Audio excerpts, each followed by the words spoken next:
পাংশায় বাস ট্রাকের মধ্যে মুখোমুখি সংঘর্ষ, আহত 15 জন।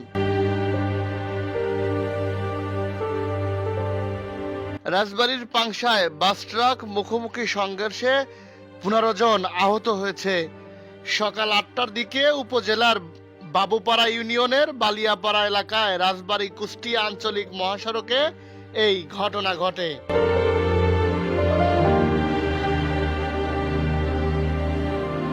পাংশা হাইওয়ে থানা পুলিশ জানায়, সকালে কুষ্টিয়া থেকে ছেড়ে আসা রাজবাড়ীগামী একটি যাত্রীবাহী লোকাল বাস ও রাজবাড়ী থেকে কুষ্টিয়াগামী একটি ট্রাকের মুখোমুখি সংঘর্ষ হয়।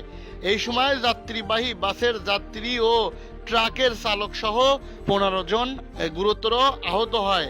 এদের মধ্যে একজনের অবস্থা আশঙ্কাজনক হলে তাকে পাংশা স্বাস্থ্য কমপ্লেক্স থেকে কুষ্টিয়াতে উন্নত চিকিৎসার জন্য পাঠানো হয়।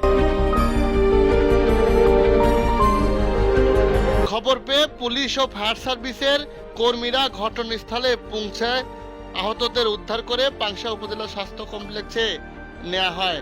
আহতরা চিকিৎসাধীন অবস্থায় রয়েছেন।